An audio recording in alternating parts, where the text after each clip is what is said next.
Let's take a look at the Sam F. Davis. The field for this race, 3-year-olds going a mile and 16th down in Oldsmar, Florida at Tampa Bay Downs, a field of 9. Post-time favorite was Knicks Go. Now, Knicks Go was a horse that ran a very credible and brave race in the Breeders' Cup Juvenile. He was defeated by 2-year-old champion Game Winner, who is unbeaten at this point. He's yet to make his 3-year-old debut. But outside of him, this felt like, and I shouldn't even say outside of him, including him, this felt like a very open race where you could make legitimate cases for a number of horses, and the odds would vary all over the place. The board could be, you could very easily see this race light up the tote board. You could also see the favorite get the job done. Ultimately, what you got in a race that I felt like the pace was going to heat up, never happened, and one horse took him gate to wire. That was Well Defined. Here's the stretch run of the Sam F. Davis. Well Defined prevails at odds of 7-1.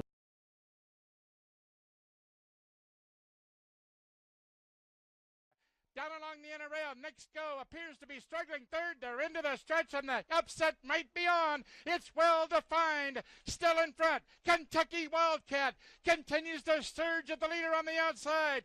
Well Defined down to the wire. The local connections, Kathleen O'Connell, Pablo Morales, make every pole a winning one. Kentucky Wildcat second. So Well Defined prevails at odds of 7-1, gate to wire fashion. An impressive victory over Kentucky Wildcat, who is 2 3/4 lengths back, finishing second as the second choice at 5-2, and the third choice, or excuse me, the third place finisher, and he was the third choice. How about that? So Alive for Pletcher and Castellano. They come from the back of the pack. They round out your trifecta. Let's talk about Well Defined a little bit more. 3 of 7 lifetime, 5 times in the money, just under $500,000 in career earnings, owned and bred by Stonehenge LLC in Florida, trained by Kathleen O'Connell, ridden to victory by Pablo Morales, and you see the pedigree at the bottom of the horse card. He's by with distinction out of a Medaglia d'Oro mare named Frou-Frou. From a numbers standpoint, this race is respectable. It's not great. It's not bad. It's respectable. A 114 Timeform US rating, a 93 Beyer speed figure for Well Defined, winning the Sam F. Davis, the runner-up Kentucky Wildcat, an 89 Beyer and a 109 Timeform rating. The problem is the top two, well, let's just go with the second place finisher, Kentucky Wildcat, who was well behind the winner. He was nearly 9 lengths ahead of the third place finisher, and that ultimately, to me, I said it in the stakes preview that we did for this race. I said, I'm not going to be having any money in this. It's going to be more sitting back because I don't love anyone in this field. And to be honest, my opinion, I think it, to me anyway, my opinion, the way I'm looking at things right now, was sort of verified and confirmed because this is, I have a difficult time looking at this race and thinking that we're going to see a major 3-year-old come out of it. Well Defined ran very well. Don't get me wrong. You're not trying to take anything away from him, but at the same time, you can't help but look at it. We talk about it. It's the old adage, pace makes the race. Well, when no one else goes, and look, Well Defined is a fast horse. Naturally, we know what he's capable of on his best day. Here in a 90 Beyer as a 2-year-old. But that's when he's out there dictating things on his own. And when he doesn't get the front, he's a different horse. He just is, plain and simple.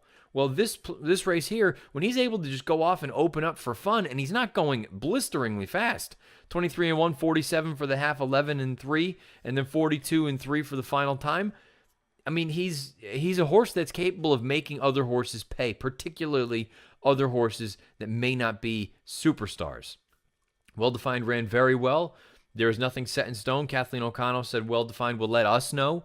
But you would have to imagine that a reasonable next position would be the Tampa Bay Derby, which is on March the 9th.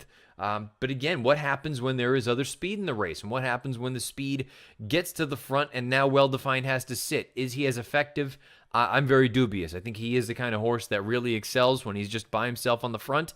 And you know what? I'm not going to completely sit here and say that, you know what, I don't think there's any chance of him running well in a race like the Kentucky Derby, but boy, I need to see what happens when he goes up against better horses to really make a definitive statement or really kind of form a real opinion on Well Defined. I think he's a talented horse, but what happens when things don't go all your way? As far as Kentucky Wildcat, you could make the argument that he was one of the better horses in this race. He came in with all the figures. Now he just needed to prove that he could handle winners. Well, he ran really well in this spot. He came with a nice bid. Couldn't quite get to the loose leader, but he came from well out of it. The problem now, and the unfortunate piece is, he was eased on the gallop out, and then we find out that he has a condylar fracture of the right foreleg. I believe it was the right front. It's not thought to be life-threatening. I believe this is being recorded on Monday. I believe he is having surgery today. So needless to say, he is off the Kentucky Derby trail. So now you take him out of the equation. Now you're left with just a chasm between the winner and the third place finisher, So Alive. And I know some people brought up So Alive that, oh, he was making up ground and he was so far back. So Alive, his brother is Vino Rosso, and they run exactly the same. They have no idea what's going on. It's difficult for me to sit here and look at a horse like So Alive and think, oh, yes, absolutely, I want to have a lot of stock in him, because he has no idea what he's doing right now. And to be frank, I just don't know how good he actually is. After that, boy, you're stuck looking at a number of horses that were stretching out in distance. You had some horses that were disappointing, including Nixgo or K Nixgo. He just did not fire. It was not a good effort. He's another horse I think is best when he's on the lead, and I brought it up. Look, he had done enough as a 2-year-old to warrant favoritism in that final race of his 2-year-old campaign. I believe that was the Kentucky Jockey Club. He didn't run well there that day, but I thought it was more a product of, you know what, you ran big in that Breeders' Futurity, you ran big in the Breeders' Cup, and it was sort of the afterthought, maybe you'd be able to get by, and it didn't work. You come here in this race, and he wasn't necessarily a slam dunk winner, but you got to do better than he did. You got to do better than finishing double-digit lengths behind the winner. And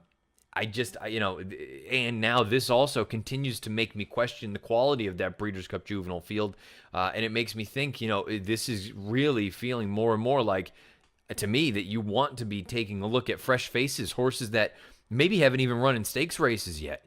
There was Global Campaign who ran over at Gulfstream on Saturday afternoon. I know the Buyer came back light, but I think the Buyer could be on the light side. The time form rating for that race was faster, but not brilliant. And look, from his pedigree, maybe Global Campaign doesn't want to go as far as he's going to need to go in some of these bigger races.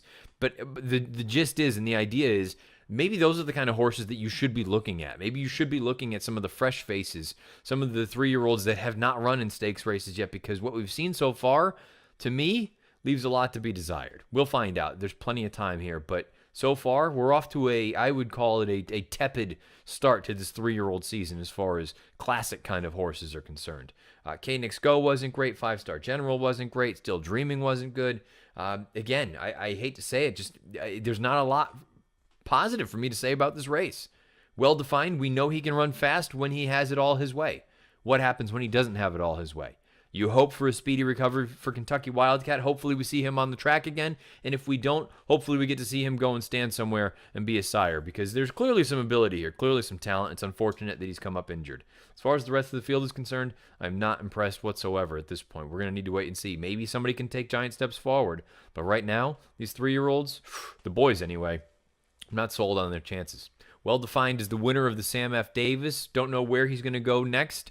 Sounds like a reasonable spot would be the Tampa Bay Derby, but the connections are going to let the horse tell them where they're going to go. 93 Buyer speed figure and a 114 time form U.S. rating for Well Defined, winning the Sam F. Davis.